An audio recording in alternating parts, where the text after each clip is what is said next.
Bonsoir, bonsoir à tous et à toutes. Et bon dimanche et bonne fête à toutes les mères. Comme vous le savez, quand on commence, vous connaissez le principe, c'est quoi avant de commencer nos directs. Quand tu es là, tu dois justement partager, identifier la vidéo sur ton mur. C'est le principe de base. Tu partages, tu identifies ta vidéo sur ton mur pour donner l'accès aux autres d'être en contact en même temps que toi pendant que tu es connecté au direct.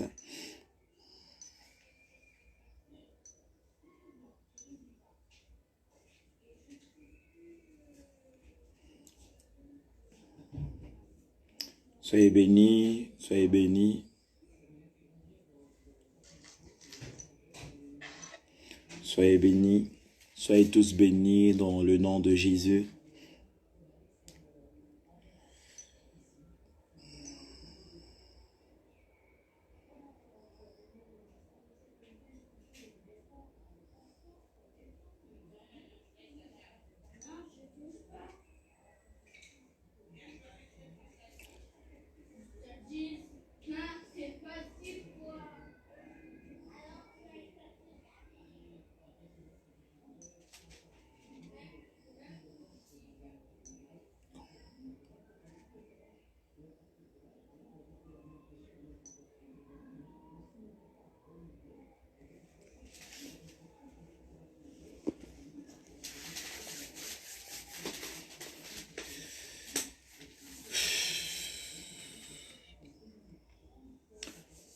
Soyez encore bénis, soyez encore bénis. Je vous salue tous dans le nom de Jésus-Christ. Vous êtes le bienvenu parmi nous, parmi la grande famille en Christ. Justement, n'hésitez pas de partager au maximum. N'hésitez pas aussi justement d'identifier la vidéo d'organiser plutôt la vidéo sur ton mur. Il est 20h, on va pas tarder de commencer notre direct. On va encore prendre 2 minutes, le temps de laisser les autres se connecter. J'espère que tu as passé une belle semaine par la grâce du Seigneur. Ton lundi jusqu'à ton samedi s'est bien passé et tout va bien chez toi, ta famille, tes proches, tes amis. J'espère qu'ils vont bien, tes enfants, ta femme, ton mari.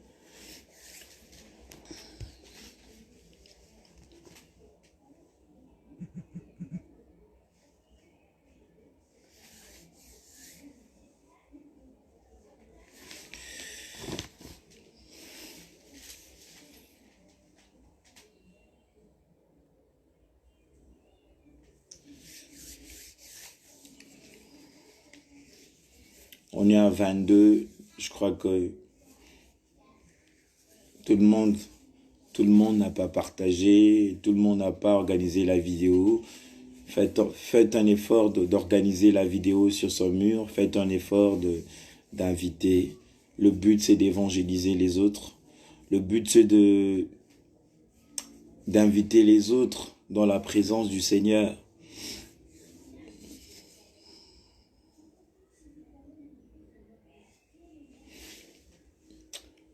Je vais commencer notre direct par un chant. Ce chant nous parle de la persévérance. Ce chant nous parle de la persévérance. Et pendant que ce chant va passer, toi et moi, on va rentrer dans la présence du Seigneur. On va rentrer dans la présence du grand roi. Pendant que le chant va passer, tu vas dire merci à ton Père. Tu vas dire merci à ton roi. Tu vas dire merci au bon berger. Tu vas dire merci à celui qui t'a renouvelé le souffle de vie gratuitement. Tu vas dire merci à celui qui guide tes pas tous les jours. Tu vas dire merci à celui qui t'a sorti de l'emprise de l'ennemi. Tu vas dire merci à celui qui te tend la main quand tu tombes. Tu vas dire merci à celui qui te réconforte quand tu t'es abandonné. Tu vas dire merci à celui qui a veillé à tes enfants, à celui qui a veillé à ton mari, à celui qui a veillé à ta femme. Tu vas dire merci à celui qui veille tous les jours à ta vie. Tu vas dire merci à celui qu'on appelle Emmanuel, Dieu parmi nous. Tu vas dire merci au grand roi. Tu vas dire merci.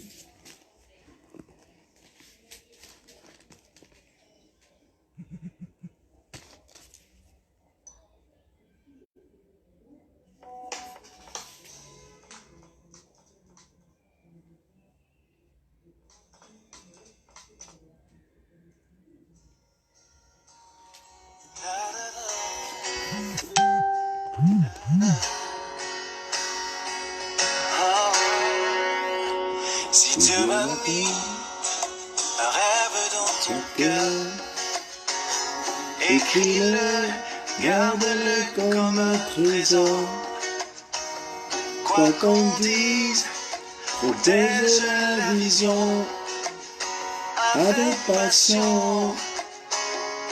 Oh oui, quand tu sais de tout ton être, que ce rêve ne vient pas de toi. Même si tu ne vois que le contraire, persévère. Oh oui, persévère. Persévère. Oh Seigneur Jésus. Oh Dieu de grâce. Persévère.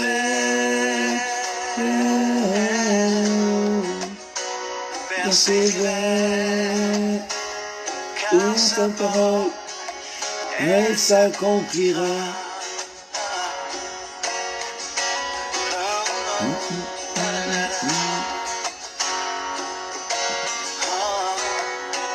Si dans ton cœur est réelle cette promesse, quand vient le doute, lève-toi et confesse que Dieu est vrai et que sa parole demeure et éternelle.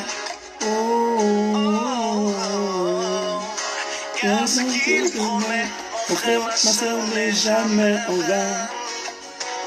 Toujours fidèle et son chemin certain. Même si les choses semblent n'aboutir à rien, persévère. Quand il dit, la chose arrive. Quand il ordonne, elle existe. Son regard sur ce qui lui appartient. Oh, persévère. Persévère. Persévère.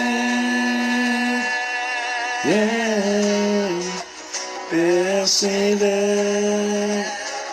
Encore une fois, persévère. Persévère. Persévère. Persévère.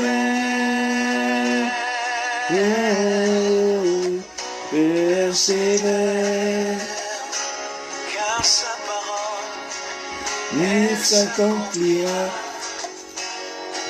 Oh oui, elle s'accomplira.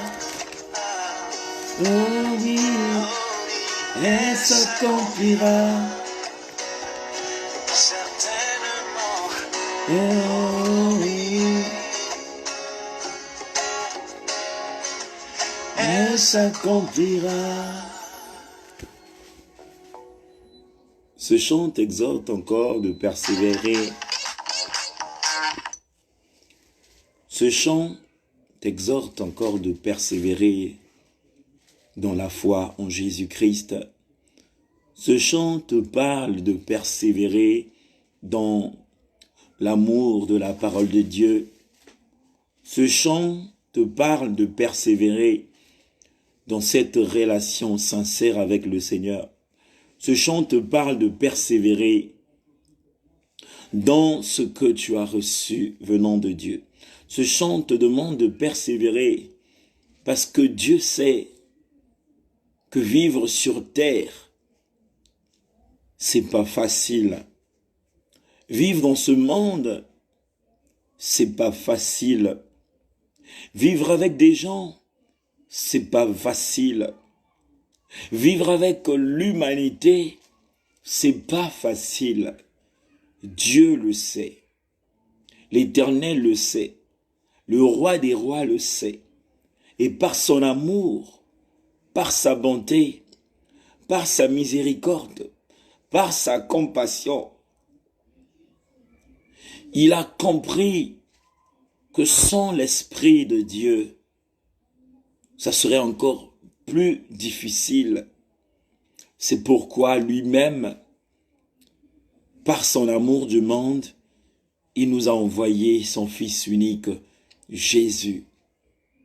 Jésus, il est venu justement pour toi et moi, pour nous apprendre, pour nous parler du royaume de son Père, pour nous parler des choses d'en haut, pour nous parler de l'autorité de Dieu, pour nous parler du salut, pour nous parler des choses qui nous mettront à l'abri quand nous serons face aux épreuves, pour nous donner des clés, les clés qui nous aideront à marcher sur cette terre, les clés qui nous aideront à demeurer dans la victoire, les clés qui nous aideront à ne pas baisser la tête, les clés qui nous aideront à être plus que vainqueurs face aux épreuves.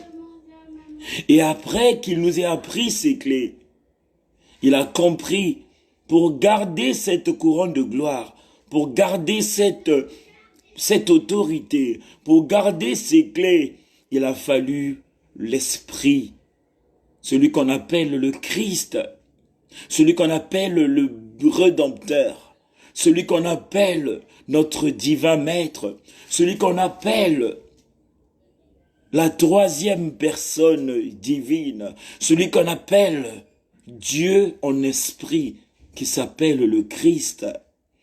Jésus, il a dit, je ne vous laisserai pas seul, parce qu'il savait son absence allait provoquer la rancœur encore à Lucifer, au diable, et le diable dans sa ruse allait encore se lever pour persécuter les enfants de Dieu.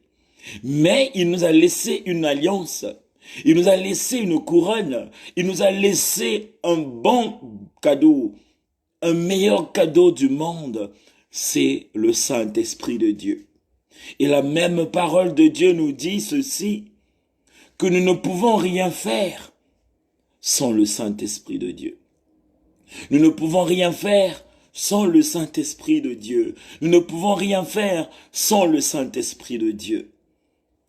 Je ne suis pas venu pour te rappeler encore que quand tu viens dans la présence de Dieu, n'attends pas que celui qui conduit l'œuvre de Dieu, ou celui qui est là pour te parler de la part du Seigneur, ou celui qui est là pour te prêcher, pour t'exhorter, pour t'enseigner, qui puisse te faire rentrer dans la présence de Dieu ou dans la prière de Dieu. Tu dois aussi prendre ça dans ton esprit. Tu dois garder ça dans ton esprit. Tu ne peux pas venir dans la présence de Dieu en comptant sur quelqu'un. Ne compte pas sur quelqu'un, mais que les gens aussi comptent sur toi. Ce soir, je vais commencer par la prière où nous allons appeler l'Esprit de Dieu. Si tu n'as pas prié avant de te connecter, j'attire ton attention prochainement. Prépare-toi parce que la Bible nous dit que Jésus-Christ viendra comme un voleur. Imagine, ma sœur, le rendez-vous du Père que tu connaissais, qui était prévu pour 20 heures. Et toi, tu n'as pas mis ta robe blanche. Tu n'as pas mis ta robe de gloire. Tu n'as pas mis ta bonne tenue. Tu n'as pas mis ta belle tenue. Tu n'as pas mis la tenue qu'il fallait pour rencontrer le roi des rois. Et tu attends que le roi des rois soit là et qu'il te dise de porter la bonne tenue ou la belle tenue. Quel genre de fille que tu es de l'Éternel, quel genre de fils que tu es. C'est pourquoi j'attire ton attention, ma sœur, mon frère. Quand tu sais que tu as un rendez-vous du grand roi, prépare-toi de recevoir le roi. Quand tu sais que tu as un rendez-vous du Tout-Puissant, prépare-toi. Prépare-toi. Car Dieu, il aime ceux qui l'obéissent. Car l'Éternel attend voir ceux qui ont compris l'importance des choses d'en haut, ceux qui ont compris l'importance des choses célestes, ceux qui ont compris l'importance des choses qui les emmèneront vers le Père. Ma sœur, mon frère, n'attends pas que les hommes t'aide à accéder dans le lieu très saint. Mais toi-même, prépare-toi. Car c'est par toi que parfois le serviteur de Dieu, c'est par toi parfois celui que Dieu s'est choisi pour apporter la bonne nouvelle. C'est par toi parfois il aura la facilité d'accéder dans le royaume des cieux, d'accéder dans le lieu très saint, parce que tu t'es préparé. Parce que tu t'es préparé. Parce que tu t'es préparé. Alors, on va rentrer maintenant dans la présence de Dieu. On va rentrer dans la présence du Père. Et la présence du Père, c'est l'Esprit de Dieu. La présence du Père, c'est quand tu es en communion parfaite avec le Seigneur. La présence du Père, c'est quand tu es dans un état de pureté, dans un état de sincérité, dans un état de vérité, dans un état digne. C'est ce que l'Éternel attend de nous. Le chant va passer, tu vas commencer à prier. Je ne suis pas venu te montrer comment prier, tu sais prier. Je ne suis pas venu te montrer comment prier, mais tu sais prier. Mais je suis venu juste te rappeler que nous allons rentrer dans la présence de Dieu. Toi qui ne t'es pas préparé, Dieu te donne l'occasion de rentrer dans sa présence en se déchargeant de tes fardeaux, en le disant merci, en implorant le pardon, en implorant le pardon, en implorant le sang de l'agneau pour que tes péchés te soient pardonnés, et aussi en rentrant en communion avec le Paraclet, le Saint-Esprit de Dieu. Nouveau pour les grands bébés, découvrez nos savoureux petits plats les récoltes bio avec petits morceaux et sans sel ajouté. Avec Uber Eats, le vrai poulet frit maison KFC vient jusqu'à vous.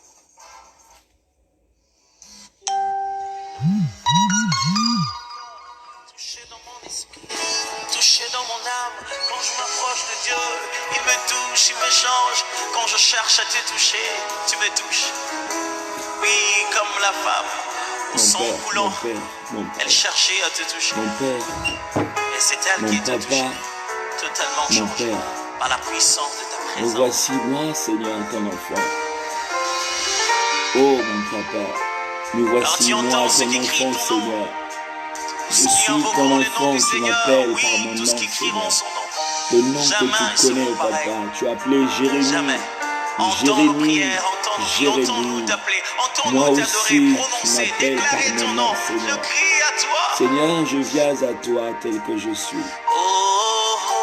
Je viens à toi humblement, tendre Père, pour que toi, tu es mon Créateur, toi qui es mon guide, toi qui es mon bon berger, que tu sois à l'œuvre ce soir, ô Dieu de grâce. Je m'incline, Père, parce que je sais que tu es Dieu, et tu es roi des rois, tu es Seigneur des seigneurs, tu es au-dessus de tout, Père. Nul n'est comme toi, Papa, nul n'est comme toi, Seigneur. Je crie à toi pour élever ton nom, Papa, pour adorer ton nom, pour t'exalter, car tu mérites nos louanges, tu mérites notre reconnaissance, tu mérites notre amour, tu mérites tout de nous, Seigneur.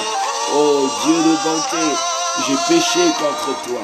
Je te demande pardon, Seigneur, et je prie que tu me pardonnes complètement. Je prie que tu pardonnes ma soeur, je prie que tu pardonnes mon frère. Oh divin Maître, que le sang qui a coulé sur la croix, Seigneur, coule dans ma vie, coule dans la vie de mon frère qui est là, coule dans la vie de ma soeur qui est là, afin que tous, que nous ayons la grâce, Seigneur, d'être pardonnés, que le sang de l'agneau, Seigneur, nous sanctifie, nous lave, nous rend blancs comme neige. Oh divin Maître, j'implore celui que tu appelles l'Esprit de Dieu, le Saint-Esprit, la troisième personne divine, le Paraclet, le Paraclet, le Paraclet, le Paraclet. Me voici, tel que je suis. Je veux me taire, divin Maître. Je veux me taire, Esprit de Dieu. Je veux disparaître, Esprit de Dieu. Et j'implore que toi, tu prennes la première place.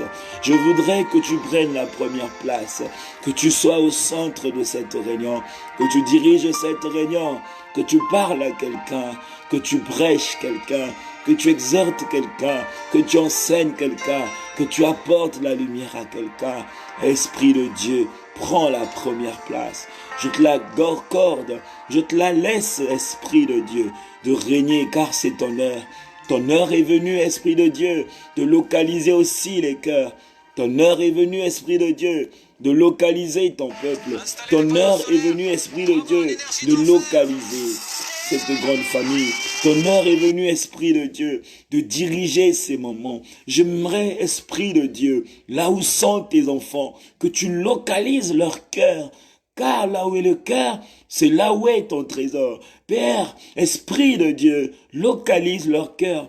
Unis-nous dans une même pensée, dans un même esprit, afin que nous puissions vivre la gloire du Fils unique, venu du Père, la gloire du Fils unique, venu du Père, la gloire du Fils unique, venu du Père. Alors, Esprit de Dieu, je prie, je t'en prie que tu sois à l'œuvre, que tu unies les cœurs et que nous puissions être des vases que tu utiliseras, des vases que tu rempliras de ta plénitude, les vases que tu vas parler, les vases que tu vas laver, les vases que tu vas éclairer, les vases que tu vas te servir pour la seule gloire, pour la seule gloire, pour la seule gloire, pour la seule gloire, pour la seule gloire. Esprit de Dieu, localise ma sœur. Esprit de Dieu, localise mon frère. Esprit de Dieu, utilise-moi. Que ce qui sortira de ma bouche vienne droit de toi, alors que tout ce que le Seigneur a réservé pour moi et pour cette grande famille, communique-le, s'il te plaît. Communique-le, s'il te plaît. Communique-le, s'il te plaît. Je veux parler comme toi. Je veux prêcher comme toi. Je veux exhorter comme toi. Je veux enseigner comme toi. Esprit de Dieu, alors je m'abandonne à toi et je te fais confiance de diriger ces moments dans le nom de Jésus. Dans le nom de Jésus. Dans le nom de Jésus. Seigneur, merci. Merci. Merci. Amen. Ma sœur, tu es bénie. Mon frère, tu es béni. J'aime te rappeler que tu es béni, mon frère. J'aime te rappeler, ma sœur, que tu es béni. Pourquoi j'aime le dire? Parce que parfois on oublie ce que nous sommes. Parfois on oublie ce qui est au-dedans de nous. Parfois on oublie qui nous a créés. Parfois on oublie que nous sommes une bénédiction de l'Éternel. Mais j'aime te rappeler que tu es béni de Dieu. J'aime te rappeler que tu es béni de Dieu. Mais parfois les problèmes, les circonstances, les situations mettent le doute en toi. Parfois des difficultés, des angoisses, des persécutions viennent enlever cette compréhension en toi. Mais je suis venu te rappeler que tu n'es pas n'importe qui. Je suis venu te rappeler que tu n'es pas n'importe qui. Je suis venu te rappeler que tu n'es pas n'importe qui. Tu es une bénédiction de l'Éternel. Tu es une bénédiction du Créateur. Tu es une bénédiction de l'Éternel. Tu es une bénédiction de l'Éternel. Les hommes t'ont déçu. Les hommes t'ont découragé, les hommes t'ont critiqué, les hommes t'ont humilié, les hommes ont parlé mal de toi, les gens t'ont sous-estimé, les gens ont essayé de te condamner, les gens ont essayé de te négliger, les gens ont essayé de créer le doute en ta personne, les gens ont essayé de te culpabiliser. Mais ma sœur, mon frère, le Dieu que je prie, le Dieu qui me parle à la lumière de sa parole m'a mis à cœur de te dire ceci, que tu n'es pas n'importe qui. Tu es une bénédiction de Dieu. Pourquoi je dis que tu es une bénédiction de Dieu? Parce que quand il va revenir, l'Éternel, quand Jésus reviendra, il viendra chercher sa bénédiction. Il viendra chercher sa bénédiction. Il viendra chercher sa bénédiction. Il viendra chercher son église. Il viendra chercher son épouse. Il viendra chercher sa bénédiction. Et tu y es la bénédiction. Si tu n'avais pas de l'importance, Jésus-Christ ne serait pas venu pour venir te chercher. Si tu n'avais pas de la valeur, Jésus ne serait pas revenu pour venir te chercher. Si tu n'avais pas de l'importance dans ce monde, Dieu ne serait pas revenu pour te chercher.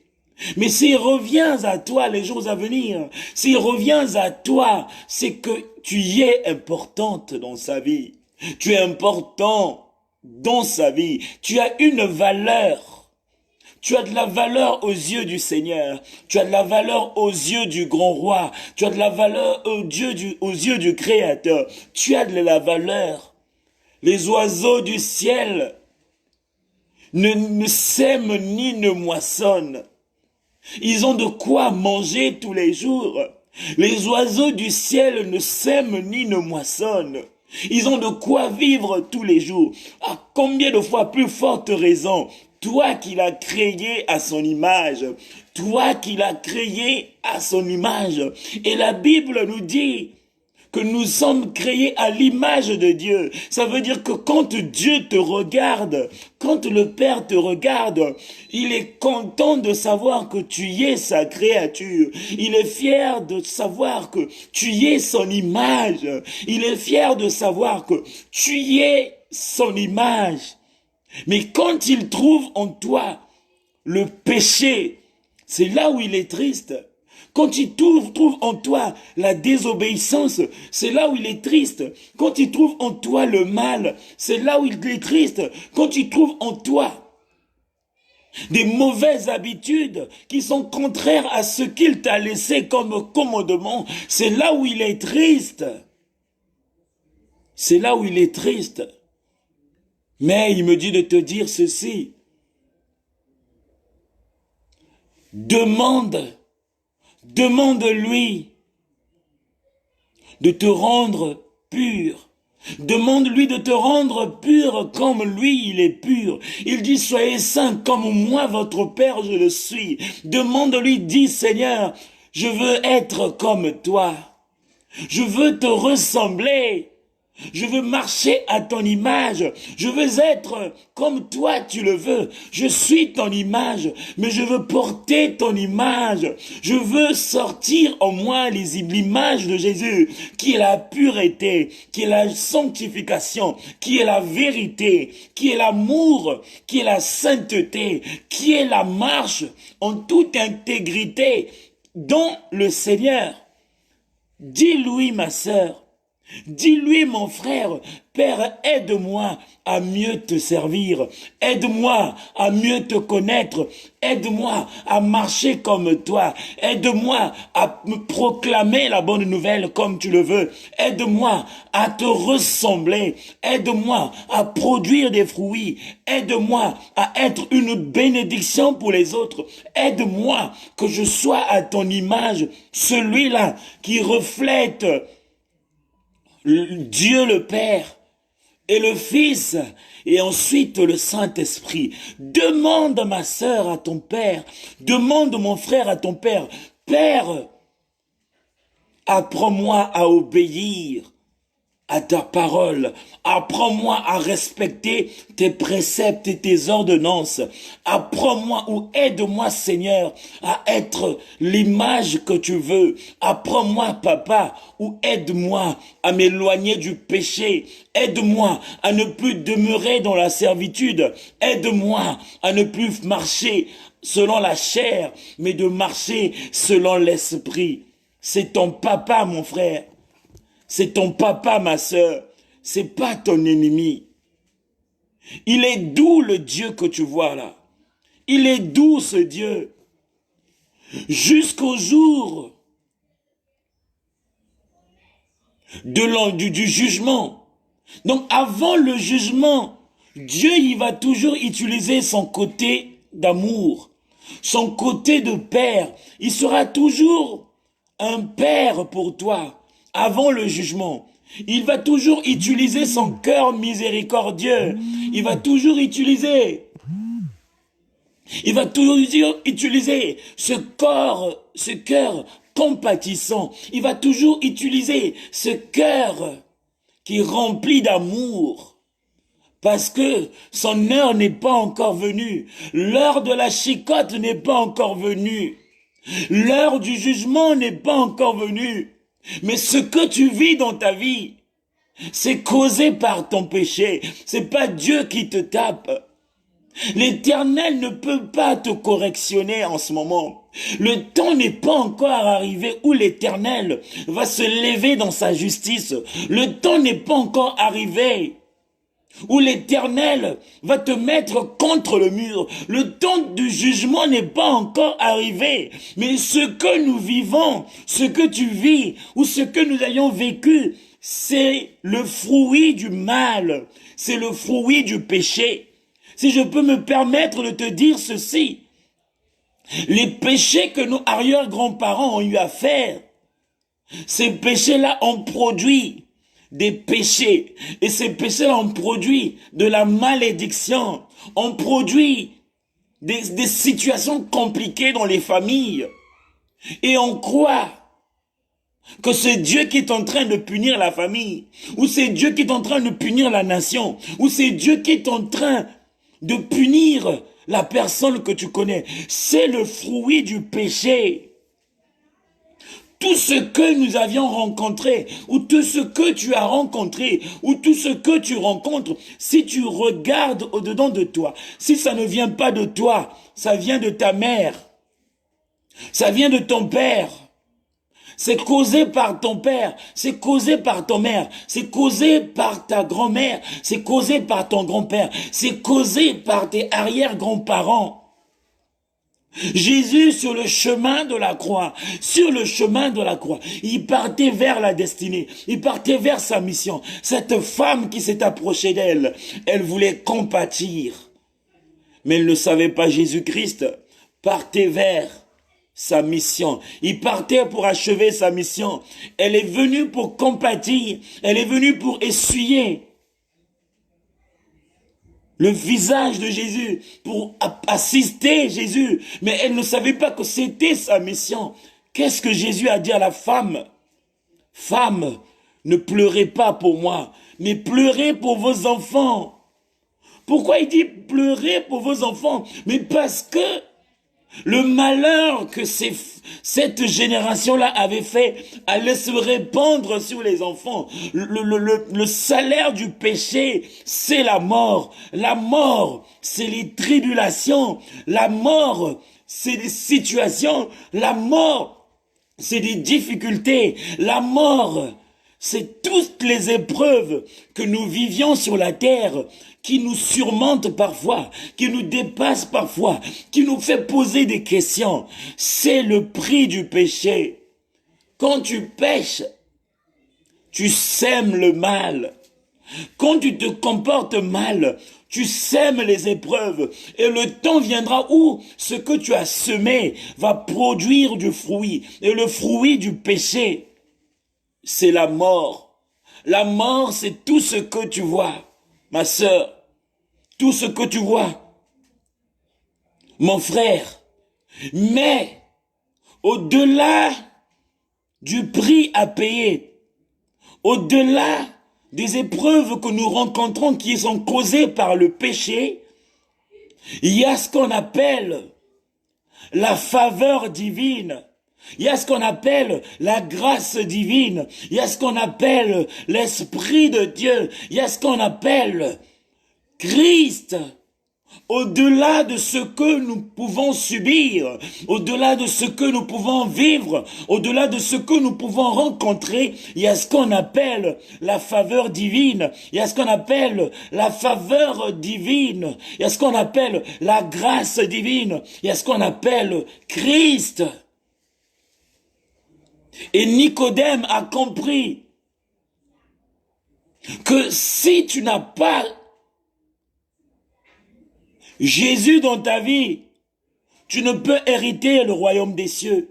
Nicodème a compris, selon la lumière de la parole qu'il a reçue, venant de Jésus-Christ, il lui dit, si l'homme ne naît de l'eau ni de l'esprit, il ne peut hériter le royaume des cieux. Alors c'est quoi le royaume des cieux? Quand tu es en bonne santé, dis-toi que c'est le fruit du royaume des cieux. Quand tout va bien dans ta vie, dis-toi que c'est les fruits du royaume des cieux. Quand tu arrives à avancer de gloire en gloire, dis-toi que c'est le fruit du royaume des cieux. Quand tes enfants sont toujours en bonne santé, quand ton mari il prospère, quand ton mari va bien dans sa vie, quand tu ne pleures plus, quand tu te sens épanoui, c'est ça, c'est les fruits du royaume des cieux. Car le diable ne peut pas donner la santé. L'homme physique ne peut pas te donner la santé. L'homme physique ne peut pas te donner la paix du cœur. L'homme physique ne peut pas te donner la joie. L'homme physique ne peut pas te donner la victoire. L'homme physique ne peut pas te bénir comme le ciel te bénit ou te bénira. C'est pourquoi je suis venu t'éclairer pour te dire ceci. Tout ce que tu reçois qui ne vient de l'homme vient de Dieu. Alors ce qui vient de Dieu, cela veut dire que cela vient du royaume de Dieu. Alors ma sœur, mon frère, la grâce divine, elle est là.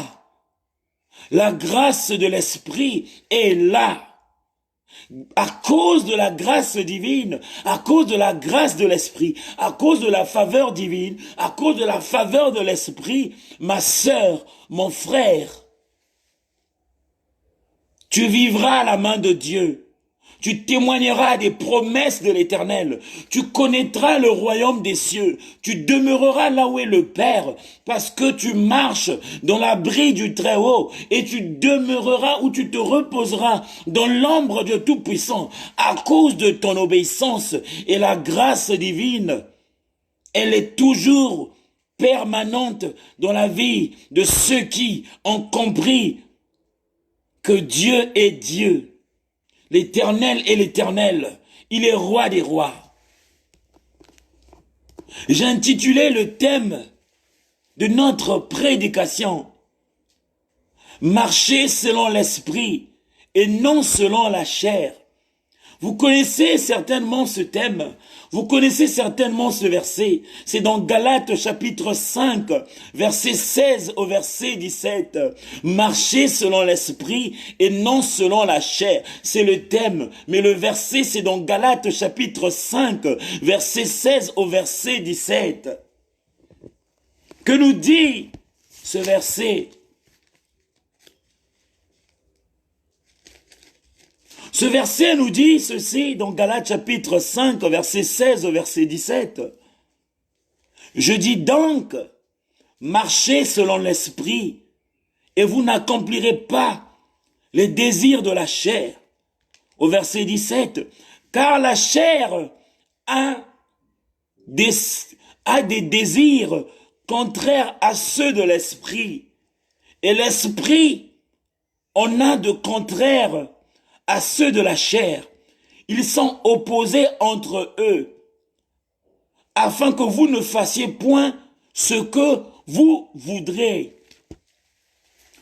On nous dit marcher selon l'esprit afin de ne pas accomplir les œuvres de la chair. Et on nous dit encore ceci, que l'esprit, il y a les désirs de l'esprit, il y a les désirs de la chair. Les deux marchent dans un sens contraire. Ça veut dire que la chair et l'esprit, ils ne font pas chemin ensemble.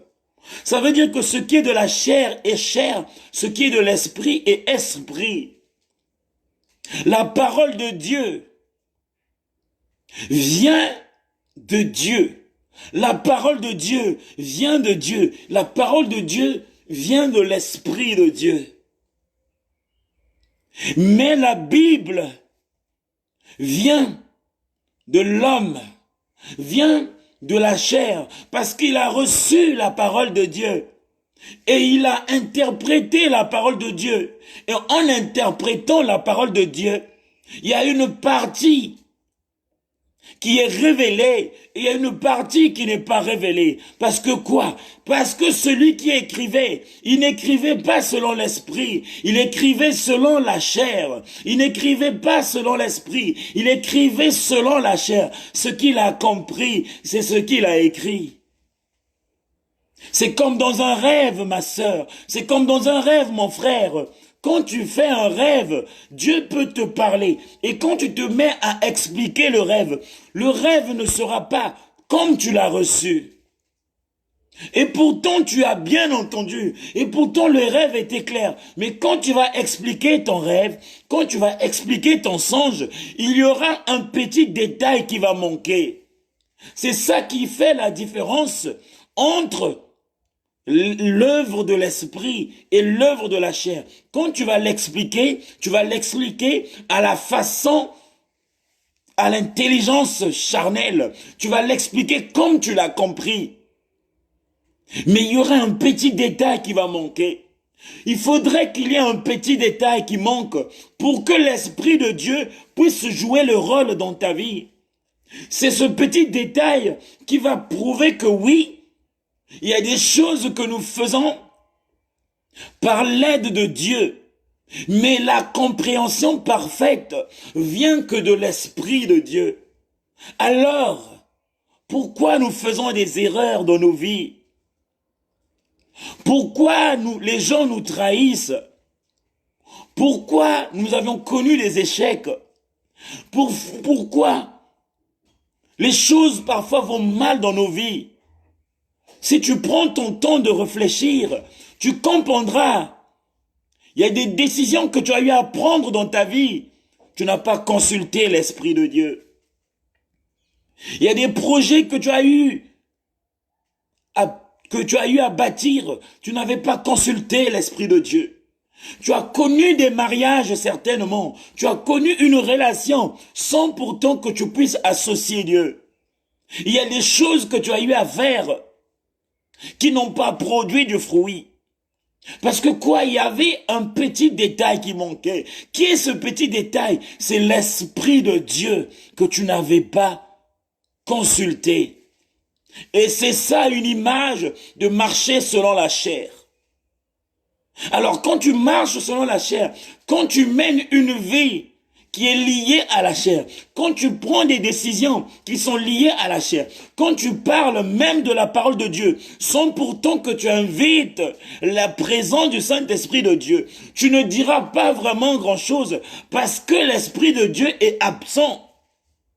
Mais tu diras une partie parce que tu as la compréhension, parce que Dieu t'a donné l'intelligence, parce qu'il t'a donné sa sagesse. Mais la perfection de l'intelligence, la sagesse de Dieu ou la révélation de Dieu, c'est dans l'esprit.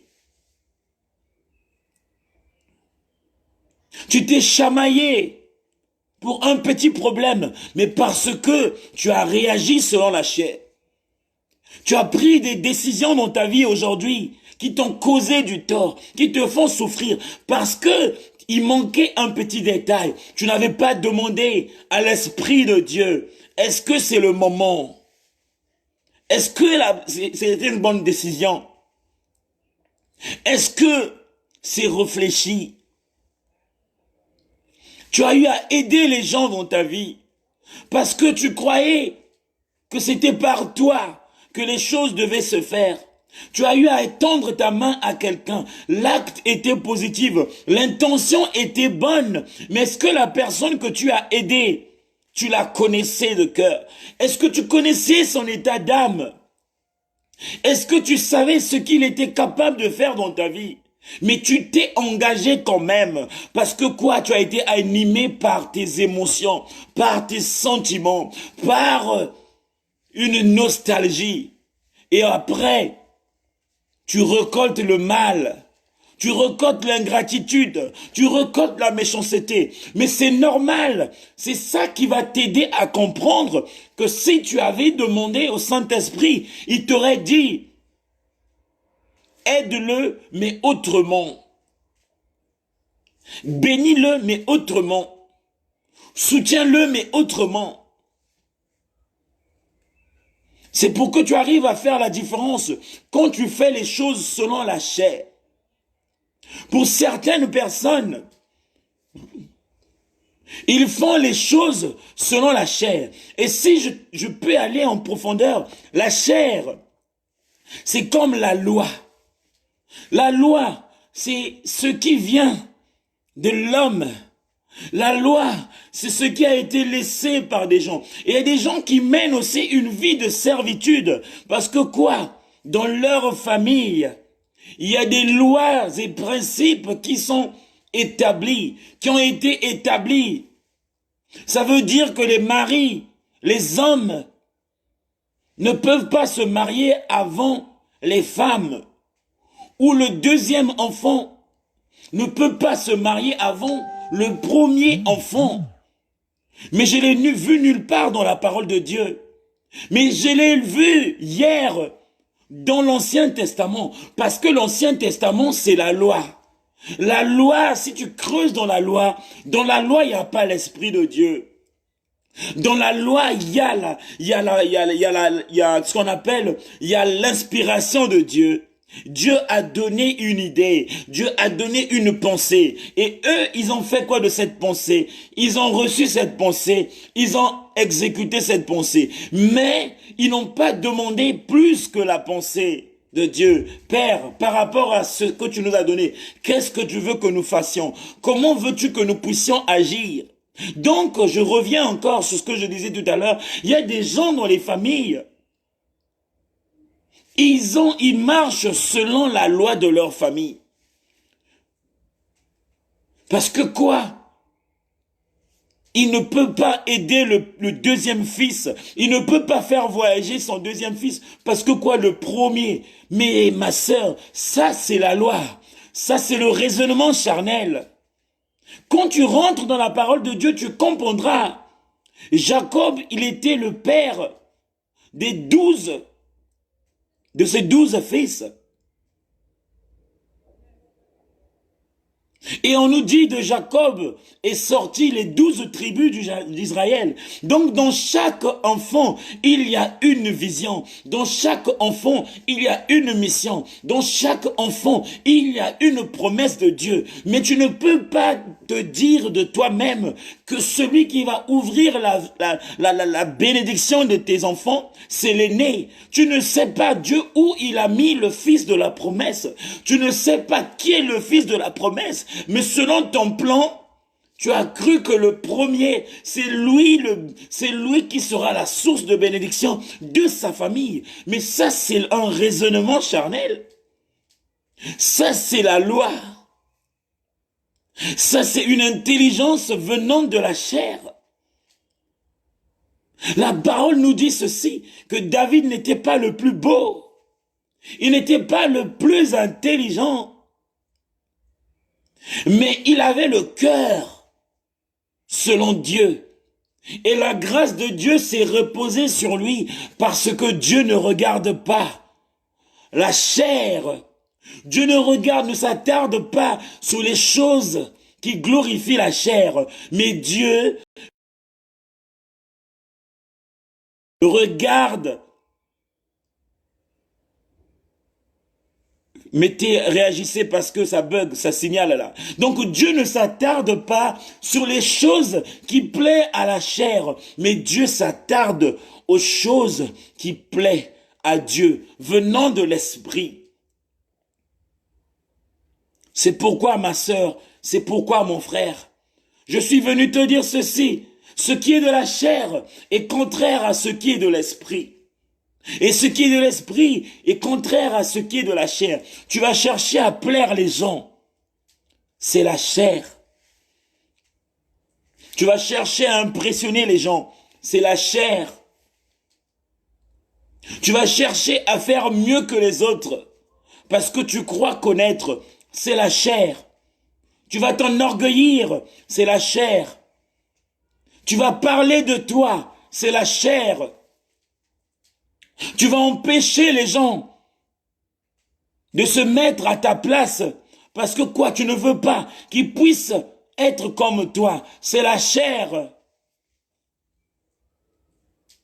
Tu donnes plus à celui qui croit en Jésus, à celui qui a donné sa vie à Jésus, et tu donnes moins à celui qui n'a pas donné sa vie à Jésus. C'est la chair.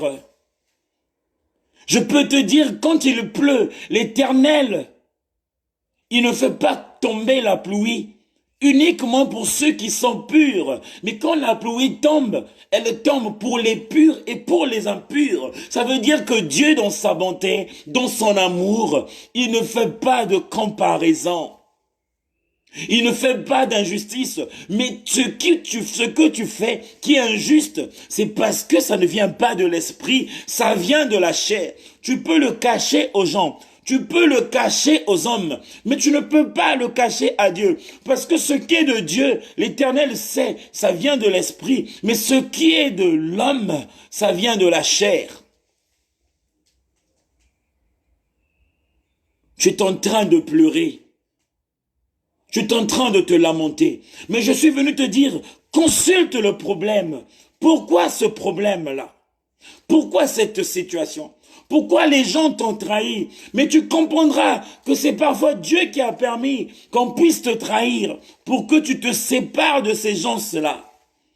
C'était une relation que tu as bâtie selon la chair. Et Dieu, quand il a vu le plan du diable par rapport à ce milieu-là, il a permis une circonstance donnée dans ta vie et que toi, tu t'es senti trahi. C'est pour que tu sois à l'abri. Donc il a ordonné que l'Esprit de Dieu soit à l'œuvre, que la situation se passe, que les choses se passent mal, pour qu'il y ait une séparation. Mais cette séparation te fait mal. Tu es en train de t'attarder par rapport à ce que l'autre t'a fait, par rapport à son comportement. Tu souffres parce que tu es émotionnel, tu souffres parce que tu es sentimental, tu souffres parce que tu es charnel. Mais regarde avec les oreilles, les yeux spirituels. Tu comprendras qu'il y a la volonté de Dieu. Tu comprendras qu'il y a le plan de Dieu. Dieu ne veut plus que tu demeures dans des choses que tu as eu à faire hier selon la chair. Dieu ne veut plus que tu manges des choses qui t'emmènent vers le péché, mais Dieu veut que tu manges des choses qui t'emmènera vers Dieu. Dieu veut que la parole que tu écoutes maintenant puisse t'emmener dans les nouvelles voies, dans les nouveaux chemins, dans des nouvelles relations, dans un nouveau langage, dans une nouvelle façon de faire des choses. Dieu veut que tu fasses une différence entre la vie d'hier et la vie d'aujourd'hui. Dieu veut que tu puisses faire la différence entre les choses que tu faisais hier selon la chair et les décisions que tu peux prendre selon l'esprit. C'est pourquoi il a permis toutes ces choses que tu connais. La Bible nous dit que le salut est individuel. Mais le salut, quand on nous dit qu'il est individuel, ça veut dire aussi la grâce de Dieu. Elle vient dans la vie des enfants individuellement. La faveur divine descend dans la vie des enfants individuellement. La faveur divine ne descend pas dans la vie des enfants collectivement, à moins que l'Éternel lui-même l'ait organisé, comme au temps des apôtres réunis dans la maison de Cénacle. Ils avaient reçu cette faveur tous, mais parce que ils étaient rentrés dans la vérité. Ils étaient rentrés à la porte de la parole de Dieu. Ils avaient marché selon l'esprit. Ils avaient obéi plutôt à la parole de Dieu. Et Dieu leur a fait grâce de recevoir tous ensemble. Mais toi et moi, la faveur divine ne nous sera pas accordée le même jour, ou à la même heure, ou au même mois, parce que le salut est individuel. Chacun de nous a sa mission. Chacun de nous a sa vocation. Chacun de nous a son appel. Chacun de nous a son comportement. Chacun de nous a sa vision. Alors Dieu ne peut pas tous nous parler de la même manière. Il ne peut pas tous nous orienter de la même manière. Il ne peut pas tous nous affranchir de la même manière. C'est pourquoi je suis venu te dire ceci, ma sœur. Toi qui as trouvé grâce à Dieu, aujourd'hui, en comprenant ce qui est de la chair et ce qui est de l'esprit, bénis le Seigneur. Mais ne t'enorgueillis pas pour dire ou pour se moquer de celui qui n'a pas encore compris c'est quoi les œuvres de l'esprit, ou celui qui n'a pas encore commencé à expérimenter ce qui est de l'esprit. Tu as trouvé grâce auprès de Dieu. Tu as trouvé grâce auprès du Seigneur. Mais prie pour le faible, prie pour l'autre, pour qu'il ait aussi la même grâce que toi. Mais tu es celui qui juge, mais parce que tu as compris c'est quoi l'esprit, marcher selon l'esprit, c'est quoi marcher selon la chair. Mais tu oublies, comprendre ne veut pas dire plaire à Dieu. Comprendre les choses célestes ou comprendre comment vivre, comprendre comment se comporter ne veut pas dire plaire à Dieu. À cause de mon jugement, je peux manquer le royaume des cieux. À cause de mon comportement charnel, je réagis charnellement, je parle charnellement. Quand je suis en face d'une situation, ça peut m'empêcher d'hériter le royaume des cieux. Ça peut m'empêcher de rentrer dans ma destinée, parce que l'Esprit de Dieu, quand il descend, la Bible nous dit, quand il descend avec son autorité. Quand il descend avec sa gloire. Ça veut dire que si moi, il m'a affranchi, ça s'est pas fait en un jour. Ça veut dire qu'il m'avait préparé avant de m'affranchir. J'ai été préparé avant d'être affranchi par la parole de Dieu. Toi aussi, qui sera bientôt affranchi ou qui a franchi, tu as été préparé aussi par Dieu. Alors lui ou elle qui est resté encore dehors, qui est en train de patauger, parce qu'il n'a pas compris c'est quoi marcher selon l'esprit, mais il demeure ou elle demeure selon la chair. Prie pour qu'il ne puisse plus marcher selon la chair, mais qu'elle puisse marcher selon l'esprit de Dieu. Marcher selon l'esprit et non selon la chair.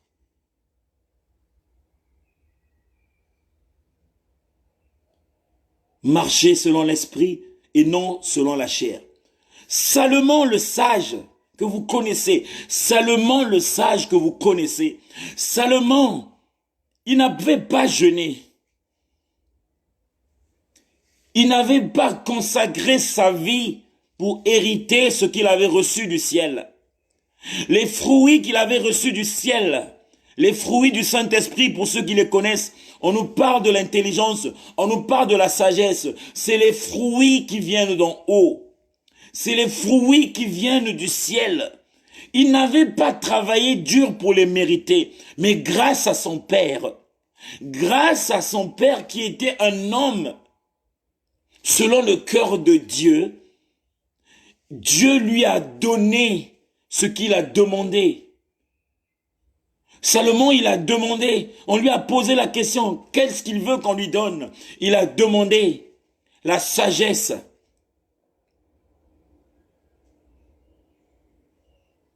Mais il n'avait pas fait assez d'efforts. C'est le Père qui lui a fait grâce. Dieu lui a fait grâce. Il lui demande, dis-moi ce que tu veux que je te donne. Et Dieu lui a donné la sagesse. Il n'avait pas fait d'efforts pour recevoir la sagesse. C'est à cause de son père. Parce que son père a beaucoup travaillé. Il était l'homme selon le cœur de Dieu grâce à son père. Et son père, Dieu a béni son fils. C'est pourquoi je te dirais aussi, ma sœur, la malédiction, elle descend jusqu'à 4 générations. Ça veut dire qu'aussi que la bénédiction aussi descend aussi jusqu'à 4 générations ou à plus.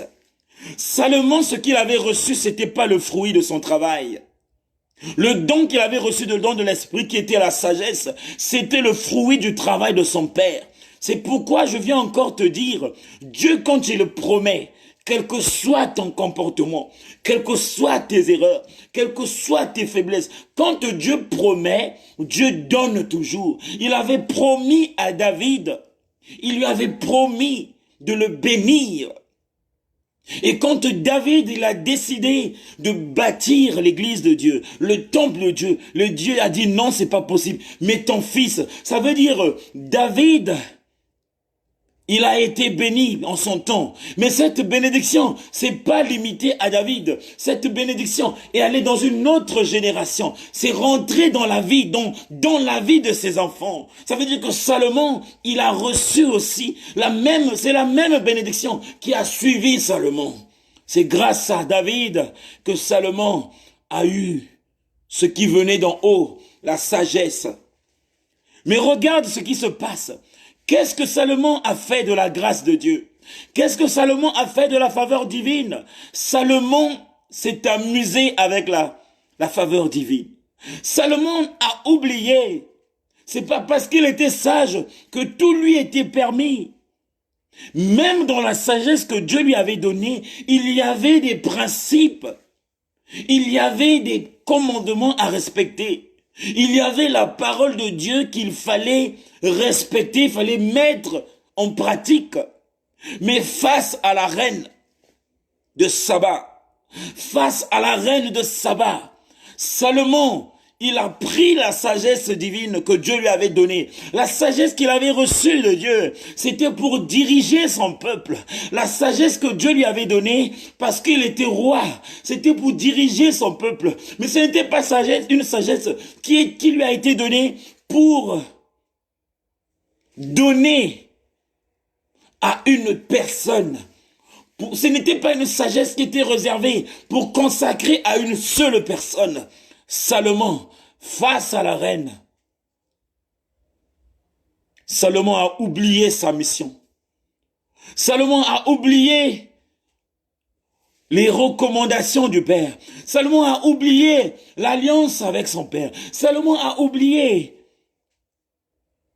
ce qui était de l'esprit, ce qui venait de là-haut, ce qui venait de Dieu. Il s'est servi de la sagesse pour les choses charnelles. Elle qui était de passage, il a fait de cette femme sa femme. Elle qui était une reine, qui priait un autre Dieu, qui croyait à d'autres dieux. Salomon s'est mis avec elle. Et en se mettant avec elle, qu'est-ce qu'il a fait? Il a tourné le dos à son père. Il a tourné le dos à ce qui venait d'en haut, ce qui venait de Christ, ce qui venait de Dieu. Il a tourné son dos. Et quand il a tourné son dos, Salomon, lui qui était sage, il a perdu son autorité. Son peuple ne le craignait plus. Son peuple n'écoutait plus ce qu'il disait. Son peuple ne le respectait plus comme un roi. Son peuple, mais parce qu'il avait déjà bafoué la loi divine. Il avait déjà bafoué la sagesse divine. Il avait déjà trahi ce qui était de l'esprit pour servir ce qui est de la chair. Parce que la femme, la reine, elle était belle. Il avait oublié que la beauté d'une femme, quand vous lisez bien ce que Salomon a écrit, lui-même, il avait parlé de la beauté de l'homme, c'est le cœur. La beauté, la vraie beauté de l'être, c'est le cœur. Mais face à la reine, il a oublié la parole de Dieu. Il a oublié la sagesse de Dieu qui lui disait que la beauté, c'est pas la beauté charnelle, mais c'est la beauté intérieure, la beauté spirituelle. Ce jour-là, il a perdu la sagesse divine. Et il allait dans le charnel. Il a agi selon les œuvres de la chair. Et Dieu n'était plus là. Et la Bible même nous dit ceci, que l'Éternel avait retiré son esprit dans le temple que Salomon avait bâti. Pour le Père, l'Esprit de Dieu était dans ce temple. Mais dès lors que Salomon a désobéi, dès lors qu'il a marché selon les œuvres de sa chair, sans qu'il a marché selon l'œuvre de la chair, Salomon, automatiquement, il s'est séparé de l'Esprit de Dieu qui agissait en lui dans la sagesse. On nous l'a dit, c'est pas moi qui l'a dit tout à l'heure quand j'ai lu. On nous dit que ce qui est de l'Esprit et ce qui est de la chair marche dans un sens contraire. Salomon, dès lors qu'il a traversé la rive, il est parti dans les choses charnelles, automatiquement, l'esprit est sorti dans sa vie. Et l'esprit est sorti dans l'église. L'esprit est sorti dans le temple, parce que l'esprit de Dieu ne se glorifie pas dans des choses qui sont charnelles.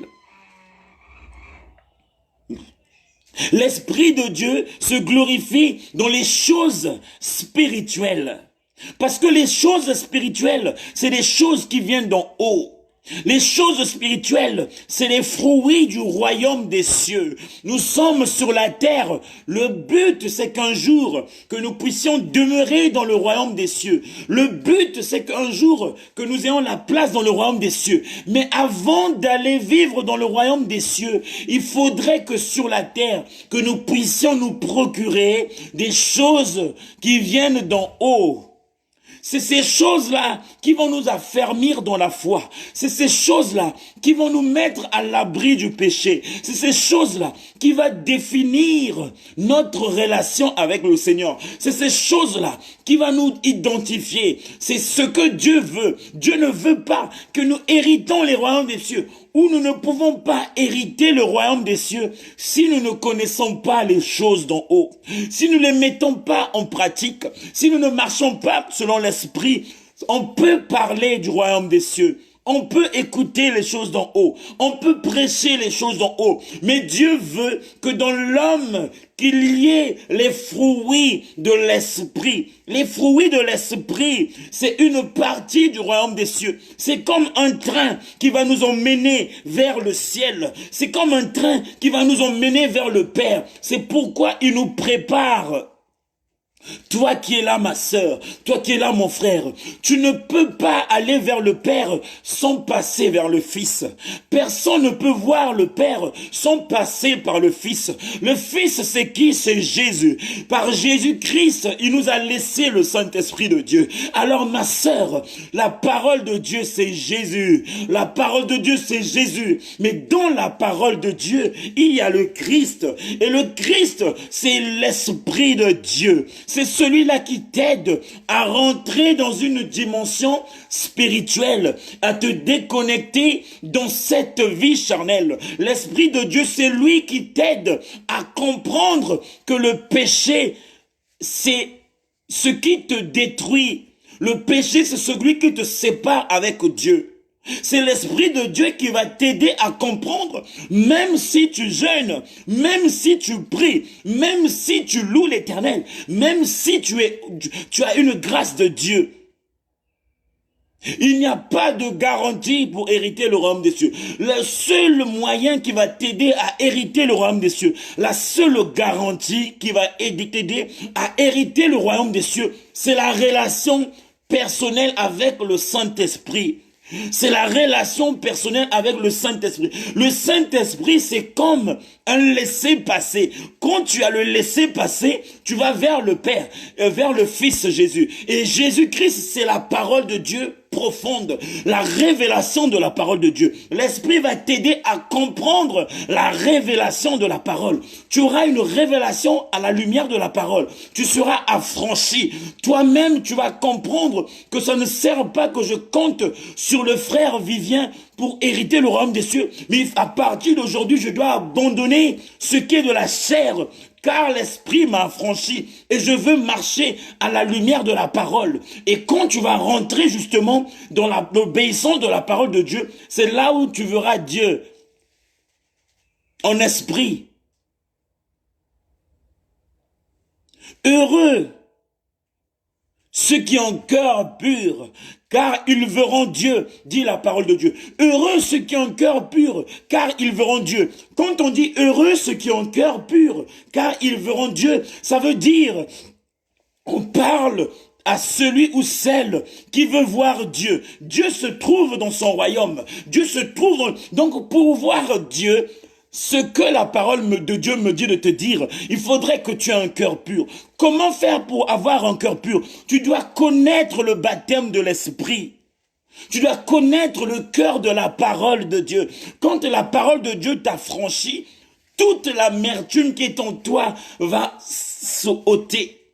Toutes les angoisses qui sont en toi vont s'ôter. C'est-à-dire que tu ne vas plus t'attarder sur des choses qui sont éphémères. Tu ne vas plus t'attarder sur des choses qui ne t'emmèneront nulle part. Tu ne vas plus t'attarder sur des choses qui ne sont que vanité. Parce que ton cœur, il deviendra blanc. Parce que quoi? Tu voudras un jour être à côté de papa ou voir le Père.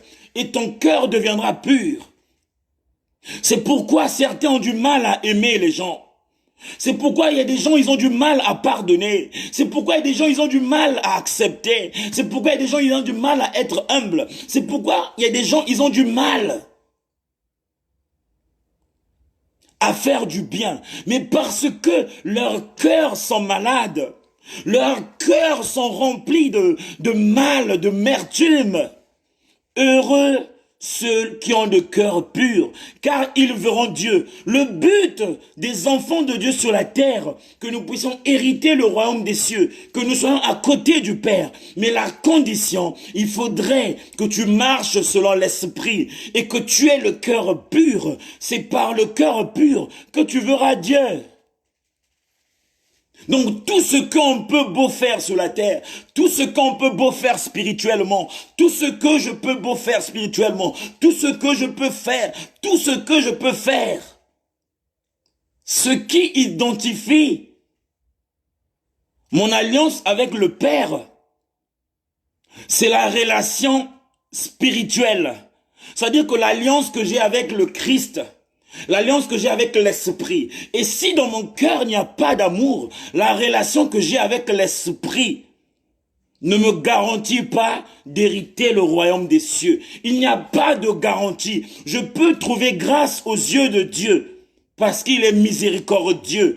Il me donne son esprit pour prier, pour conduire un programme. Et Dieu agit par sa grâce, bien sûr. Mais il n'y a pas de garantie si je n'ai pas un cœur pur. Alors le travail est intérieur, le travail n'est pas extérieur. Tu es en train de te battre pour que ta vie extérieure impressionne les gens. Tu es en train de faire des choses pour que ceux qui ne connaissent pas au-dedans de toi puissent connaître ce qui est de l'extérieur. C'est pas ça, ma sœur. C'est pas ça, mon frère. L'Éternel regarde le cœur. L'Éternel regarde le cœur. Et le cœur serait pur si Tu as l'amour de la parole de Dieu. Tu dois être amoureuse, amoureux de la parole de Dieu. Ma sœur, je ne suis pas venu te montrer un autre chemin. Je suis venu juste te montrer le chemin de la parole de Dieu. Si tu aimes la parole de Dieu, au fur et à mesure que tu vas commencer à méditer la parole de Dieu, toi-même tu vas t'en apercevoir que tu as eu à domestiquer au-dedans de toi des mauvais esprits. Parce que tu tomberas sur une parole qui te dit « Pardonne tes ennemis ». Et quand tu vas te mirer toi-même, tu te rendras compte que tu n'arrives pas à pardonner. Déjà, c'est un esprit qui est en ton cœur. C'est un esprit impur. Et cet esprit ne veut pas que tu pardonnes pour que tu ne hérites pas le royaume du ciel. Quand tu lis la parole, tu aimes la parole de Dieu, tu tomberas quelque part là où on dit ceci. Que tu ne convoiteras pas la femme de ton prochain ou le mari de ton prochain. Si tu es dans la convoitise, la parole elle-même, elle va t'affranchir. Individuellement, tu vas comprendre que non, il faudrait que je change. Je dois arrêter à convoiter la femme du prochain ou le mari du prochain ou de convoiter le bien de l'autre. La parole elle-même, elle va te changer. Ma sœur, mon frère, plus que tu vas aimer la parole de Dieu, même ton pasteur, il sera surpris de ton élévation spirituelle. Même ton évangéliste sera surpris de ton élévation spirituelle. Même les grands hommes de Dieu que tu as connus, ils seront surpris de ton élévation spirituelle ou de ta relation avec Dieu. Parce que la parole de Dieu est une lampe. Est une lampe. Imagine la lampe. La lampe, si toi tu as une lampe devant toi, ça veut dire quand le mal va venir, tu vas t'en apercevoir. Quand le diable va venir, tu vas t'en apercevoir. Quand les échecs voudront se présenter, tu vas t'en apercevoir. Quand les obstacles voudront se présenter, tu vas t'en apercevoir. Car ta parole de Dieu est une lumière à tes pieds. Ça veut dire que là où tu fouleras tes pieds, tu ne seras pas seul. La parole de Dieu jouera le rôle d'une lumière. Et là où on te dira le mensonge, à cause de la parole de Dieu qui est en toi, tu sauras qu'il y a le mensonge. Là où on te dira, donnera des faux témoignages, des fausses prophéties. À la lumière de la parole, tu sauras que c'est une fausse prophétie. Je ne suis pas venu te choquer, mais je suis venu te dire ceci. Par la grâce de Dieu, par la grâce de Dieu, par la grâce de Dieu, quand tu m'emmènes une fausse prophétie, par la grâce de Dieu, je sais que c'est une fausse prophétie. Parce que comment je fais pour savoir que c'est une fausse prophétie? Ma soeur, mon frère, je te donne le secret. Quand une personne me ramène une fausse prophétie, que je serai ceci, il y a ceci qui va m'arriver. Je vérifie, j'examine la prophétie à la lumière de la parole. Quand je prends la prophétie venant d'un homme, même si c'est l'Esprit de Dieu qui l'a parlé ou de lui-même, je ne juge pas en mal à la prophétie, mais je regarde, je vais examiner à la lumière de la parole. Que me dit la parole de Dieu par rapport à la prophétie? Si la parole de Dieu m'a dit ceci, ne crains rien, je suis avec toi. Si la parole de Dieu m'a dit ceci, celui qui demeure dans l'abri du Très-Haut repose dans l'ombre du Tout-Puissant. Ça veut dire si je demeure dans l'abri du Très-Haut, si je mène une vie juste devant Dieu, si je suis vrai avec Dieu, si je ne suis pas dans le mensonge, je ne suis pas dans les querelles, je ne suis pas dans la division, quelle est la prophétie qui va me troubler? Quel est le programme qui va me sortir de là où je me trouve avec le Seigneur? Il n'y a pas une prophétie qui va me troubler, à moins que je ne sois pas en harmonie avec le Père. Mais tous les jours, je me bats de plaire à Dieu. Donc, quand une prophétie vient, ma sœur, mon frère, je ne jugerai pas la personne qui me parle ou l'esprit qui parle, mais je vais examiner la prophétie. Si la prophétie est contraire à ce que me dit la parole de Dieu, je vais dire, Seigneur, c'est pas toi qui parles, parce que tu m'as dit ceci. Là où est l'Esprit de Dieu, le diable n'est pas là. Là où est la main de Dieu, l'ennemi ne peut pas entrer. Celui qui demeure dans l'abri du Très-Haut repose dans l'ombre du Tout-Puissant. Tous les jours, je me bats de demeurer dans l'abri du Très-Haut. Et je crois par la foi que je demeure dans l'ombre du Tout-Puissant. Quel est le mauvais esprit qui viendra me ôter la vie? Quel est l'esprit qui va me voler ce que Dieu m'a donné? Je ne pense pas. Parce qu'il a dit dans sa parole, ne touchez pas à mes oins. Hier, je n'étais pas sans oins. J'ai payé la dette du Seigneur. J'ai payé la dette du Seigneur. J'étais dans une vie pas bien. Je me suis converti. J'ai connu les eaux de baptême. J'ai prêté serment devant Dieu. J'ai prêté serment dans l'église. Je me suis marié devant le Seigneur. J'ai dit, Père, je donne ma vie à toi. Quel est le diable qui viendra voler ce que Dieu m'a donné? Quel est l'esprit qui viendra me mettre à terre? Et que mon père regarde comme ça, je ne pense pas. C'est pourquoi ma sœur, mon frère, je suis venu te dire, marche selon l'esprit et non selon la chair. Si tu marches selon l'esprit, tu sauras que Jézabel existe. Jézabel, pour ceux qui la connaissent, c'est un esprit qui est fort dans la prophétie. C'est un esprit qui a fait tomber les prophètes. C'est un esprit qui a fait tomber des églises.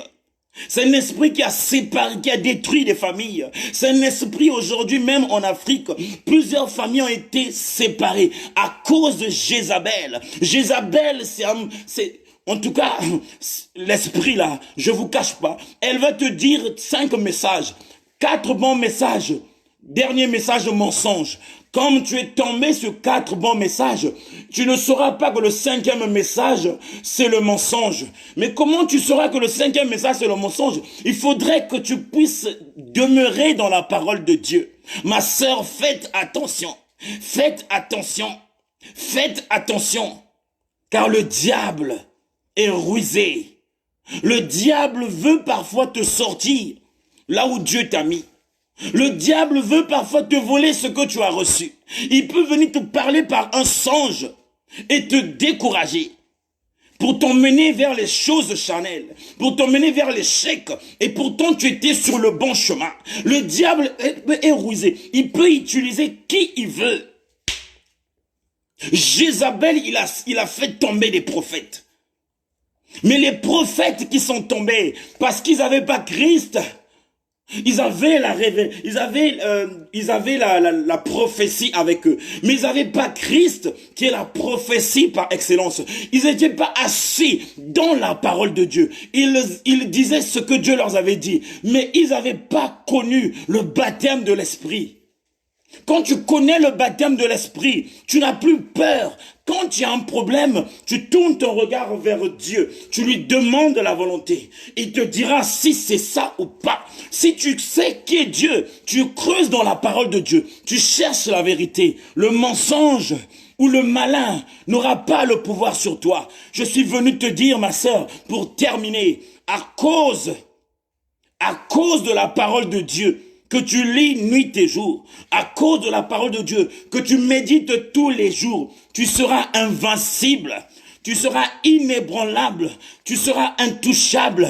Personne ne peut même toucher tes cheveux. Aucun esprit peut toucher tes cheveux. Si un problème t'arrive, soit c'est Dieu qui a permis pour attirer ton attention. Mais il ne va pas te laisser, car la parole de Dieu est une puissance.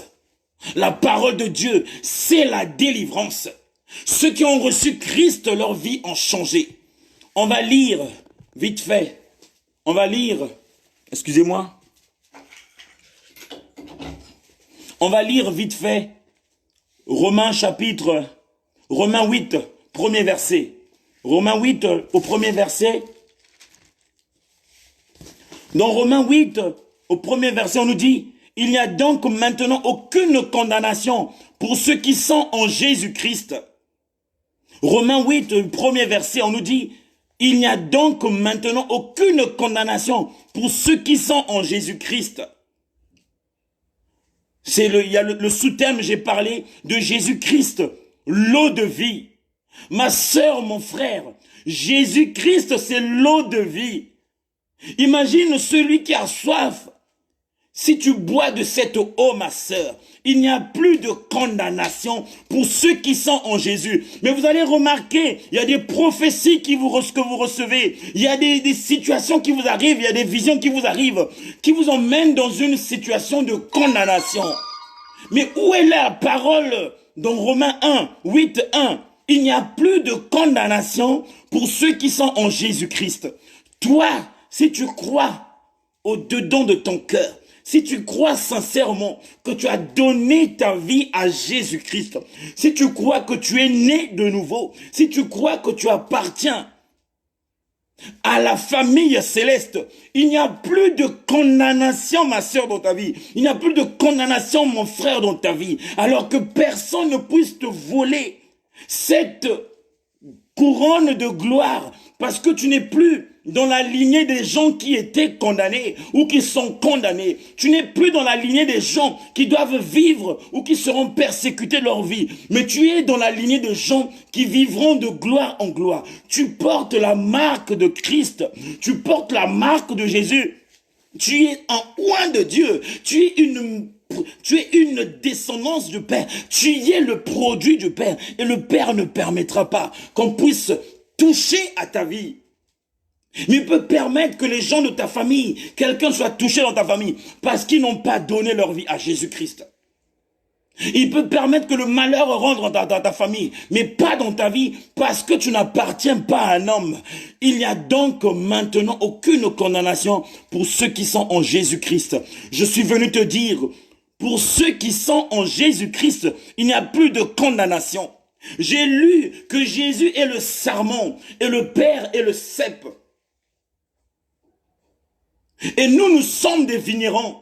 Ceux qui sont de Jésus-Christ sont des vignerons. Alors quand tu es vigneron, tu appartiens.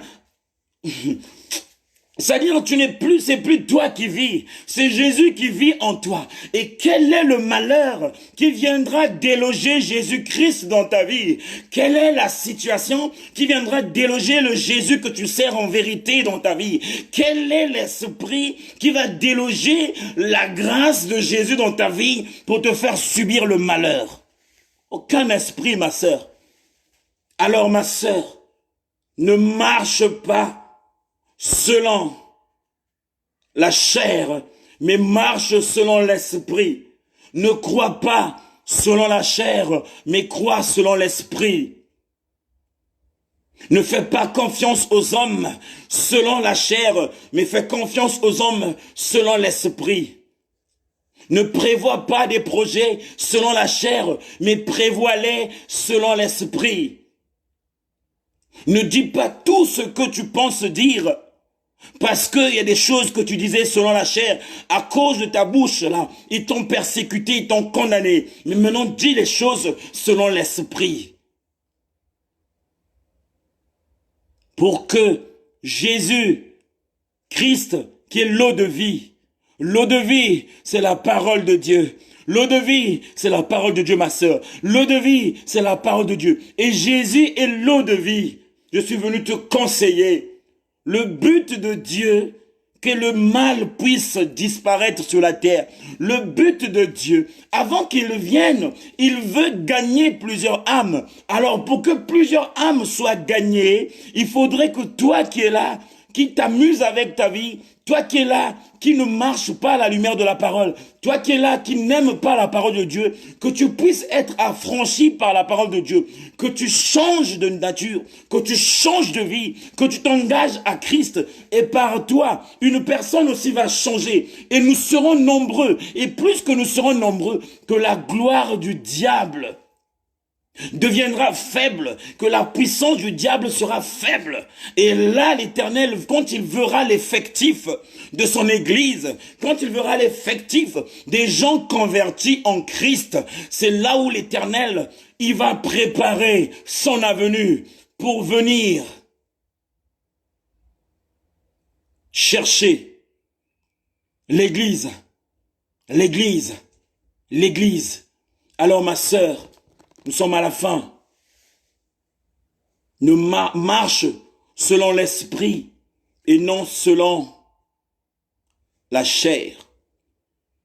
Le sous-thème, Jésus-Christ, c'est l'eau de vie. Je t'ai donné Romains, chapitre 8, du verset 1 jusqu'au verset 11. Je n'ai pas voulu tout lire parce que le temps est court. Mais je me suis arrêté au premier verset. Toi qui as donné ta vie à Jésus, toi qui es là, qui écoutes la parole de Dieu, dès lors que tu sais que tu n'appartiens plus à celui qui dirige ce monde, que tu appartiens à Jésus, automatiquement, dis-toi que tu es délivré parce qu'il n'y a plus de condamnation. Donc, quand un problème va venir, fléchis tes genoux, lève-toi, dis-toi problème. J'ai donné ma vie à Jésus, j'appartiens à Jésus, tu es un signe de condamnation. Mais je déclare dans le nom de Jésus-Christ, toi la malédiction libère parce qu'il n'y a plus de condamnation pour ceux qui sont en Jésus. Et moi je suis en Jésus, je le déclare maintenant, libère ma vie. Et la malédiction ou le malheur va partir parce que tu lui as parlé de ce que tu es et de celui en qui tu as donné ta vie.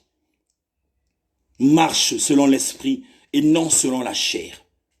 Ne sois pas impressionné des hommes. Ne sois pas impressionné des signes.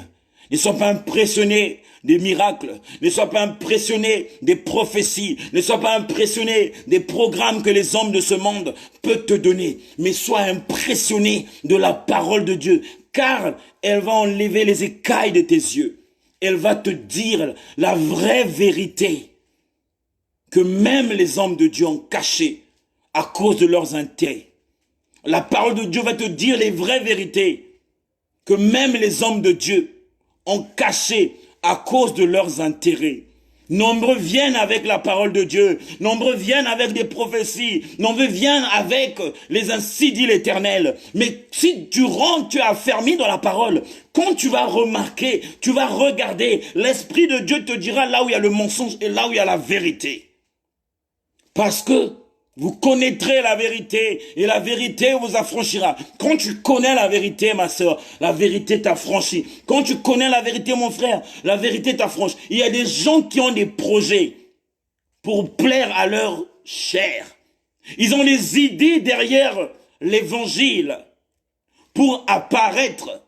Ils ont des idées derrière l'évangile pour qu'ils aient un nom. Ils ont des idées vers des choses pour que les gens puissent les élever. Mais en réalité, ils ont oublié, ils ont mis Dieu de côté. Ils ont mis Dieu de côté. Ils ont pris la place de Dieu. Ils veulent être des dieux. Mais je suis venu te dire, ne sois pas impressionné par un homme.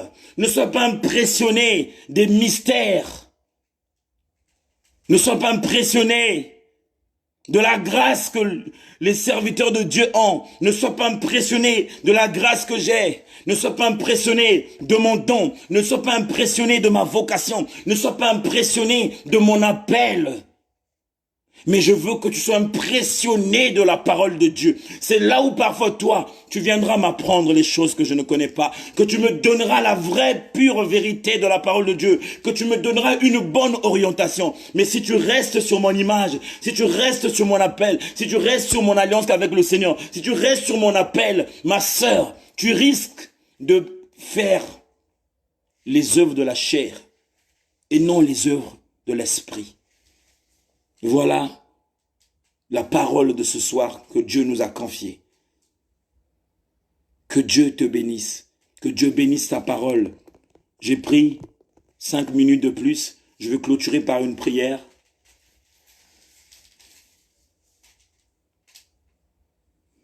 Seigneur, prends soin de moi. J'ai besoin de toi. Seul je ne suis rien, tu le sais très bien. Seigneur, Seigneur, prends soin de moi, Jésus, j'ai besoin de toi. Seul je ne suis rien, tu le sais très bien. Comment pourrais-je vivre ton amour? Comment pourrais-je vivre? Qui es-tu, Seigneur, et qui suis-je? garde-moi toujours. Seigneur, Seigneur, prends soin de moi, Jésus, j'ai besoin de toi. Seul je ne suis rien, tu le sais très bien. Seigneur, je bénis ta parole, je bénis ton esprit et je bénis ton peuple à la lumière de ta parole. Ce cantique que tu viens de m'inspirer, Père, c'est l'esprit qui chante en nous. C'est l'esprit qui chante en moi, que sans toi, nous ne pouvons rien faire. Seigneur, prends soin de moi, prends soin de ma sœur qui est là, prends soin de mon frère qui est là, car tous nous avons besoin de toi. Seuls nous ne pouvons pas, Père, marcher selon l'esprit et non selon la chair. C'est pourquoi nous implorons ta présence tous les jours dans notre vie, que l'Esprit de Dieu dirige nos vies tous les jours, afin que nous nous affermissions dans la parole de Dieu, afin que nous soyons fidèles à la parole, afin que nous marchions selon la parole, afin que nous marchions selon la vérité, pour que le mal s'éloigne de nous, pour que la chair n'ait plus l'emprise sur nous, pour que la chair ne nous dirige plus, pour que la chair ne nous domine plus. On se bat avec la chair. De temps en temps, on repart vers les choses qui ne te glorifient pas. Mais ce soir, tu nous as parlé d'être ferme en marchant selon l'esprit pour ne pas accomplir ce qui est de la chair. Alors fais-nous grâce, Seigneur. Fais-nous grâce de ton esprit, qu'il soit notre compagnon de tous les jours. Quand on l'appelle, qu'il soit permanent dans nos méditations, dans nos concentrations, dans nos communautés, quand nous nous appelons ta présence, qu'il soit toujours là pour nous rappeler ce qui est de l'esprit et pour nous éclairer aussi sur ce qui est de la chair. Seigneur, je sais que quelqu'un a été béni par ta parole. Et j'ai aussi été béni par ta parole. Je remets la vie de tes enfants entre tes mains. Je sais que quand toi tu te lèves, aucun esprit ne peut s'élever contre toi. Quand toi tu te lèves, aucun monde des ténèbres ne peut se lever devant toi, Père. Je déclare que tu te lèves dans la vie de tous tes enfants, Père, et que tu ouvres les écluses des cieux, que la grâce coule dans leur maison, surabonde, Père, et que le sang nous protège, le sang de l'agneau, le sang de la rédemption, que personne, Père, ne soit victime de quoi que ce soit, mais que le sang de guérison, de protection intervient dans notre vie. Et nous prions que l'armée céleste, que toi-même, que tu ordonnes, qu'il soit à nos pieds gauche, à nos pieds droits, devant et derrière, qu'il forme le socle de protection, afin de détruire tous les plans de l'ennemi, dans le nom de Jésus, dans le nom de Jésus, dans le nom de Jésus. Nous avons ainsi prié, nous lui disons Amen. En tout cas, je vous souhaite une excellente soirée dans les bras d'amour de notre Seigneur. Je m'en excuse pour le noyau, j'ai pris 10 minutes de plus. Je m'en excuse aussi à vous, mes frères et sœurs. Je devais finir à 21h30. C'est ce que c'est ce que nous nous sommes dit, soit avant, soit plus. Mais moi, j'ai abusé. Moi, personnellement, je m'en excuse pour les 10 minutes de plus que j'ai abusé de vous. Que vraiment le Seigneur vous bénisse. Demeurez dans la parole de Dieu. Ne perdez pas ce que vous recevez venant des serviteurs de Dieu. Toi qui es là pour la première fois, la Maison du Véritable, c'est une plateforme qui appartient aux enfants de Dieu. La plateforme, la Maison du Véritable, c'est aussi ta plateforme. Toi qui es venu pour la première fois. Toi aussi, l'ancien ou l'ancienne, c'est ta plateforme. Grâce à toi, on arrive à communiquer la pensée de Dieu. Grâce à nous, vous aussi, vous arrivez à recevoir l'amour de Dieu. Alors, toi qui es là pour la première fois, tu es chez toi. Nous parlons que des choses qui nous aidera à hériter le royaume des cieux. Nous parlons que du royaume des cieux. Nous parlons que de la foi en Jésus-Christ. Nous parlons que de ce que Dieu attend qu'on donne aux enfants de Dieu venant de la parole de Dieu. Nous ne sommes pas là pour juger ce que tu es, pour te condamner, pour dire quoi que ce soit sur ta vie. Nul n'est parfait. Mais par la grâce de Dieu, on rentre dans sa perfection. En tout cas, sens-toi considéré, tu es le bienvenu, tu fais partie de la famille. N'hésite pas, les serviteurs de Dieu, ils sont là, ils font partie du noyau, nous sommes au nombre de 6. de lundi à dimanche, il y a un serviteur de Dieu qui vient pour communiquer la pensée de Dieu. Nous sommes au nombre de 6 pour l'instant. Lundi, tu auras la parole de Dieu. Mardi, tu auras la parole de Dieu. Mercredi, jeudi, vendredi, samedi et dimanche. Donc, en tout cas, tu es gâté sur cette plateforme parce que tu ne manqueras de rien sur cette plateforme. Tous les jours, tu auras un plat qui va faire grandir ta foi. Tu auras un plat qui va t'aider. Tu auras un plat qui va te mettre en sécurité. En tout cas, je t'invite à demeurer dans la présence de Dieu sur cette plateforme. Je te souhaite une excellente soirée dans les bras d'amour du Seigneur. Bon dimanche, bon dimanche, bon dimanche. À bientôt.